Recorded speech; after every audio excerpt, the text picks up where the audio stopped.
You might remember a federal Labor minister called Ros Kelly. She served with indistinction in the Keating government as Minister for Sport. It so happened that Ros Kelly had about $30 million to give away to local community sporting bodies.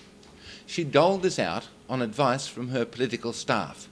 Shortlisted applicants from a field of almost 3,000 were written up on a whiteboard in her office, and when the eraser went to work, there was no record that the Auditor General could find about how she gave out a few $100,000 here, a couple of tens of $1,000s there.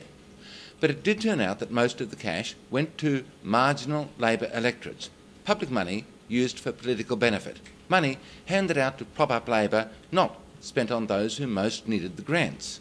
If you lived in a Liberal electorate and the kiddies needed a gym or sports equipment, well, you were behind the medicine ball. Kelly resigned from Parliament over the scandal. It's all very different now, no more whiteboards. Now we see hundreds of millions of federal dollars flowing into South Australia on defence projects like air warfare destroyers on road and rail, because South Australia deserves it. We're told we deserve it, and it would be churlish not to believe a Prime Minister or a Premier or a Sports Minister who says that we don't deserve it on merit alone.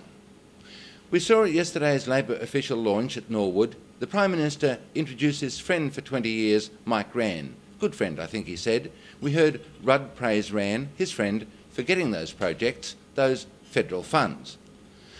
Now, you might feel differently about this friendship if you lived in New South Wales or West Australia. If you lived there, you'd want the contracts to go to the states that could do the best job, which needed rail electrification the most, or major road projects on the basis of road safety, not on whether any past, present or future Prime Minister was a mate of any particular Premier, or whether a state government was in trouble and had to face a knife-edge election.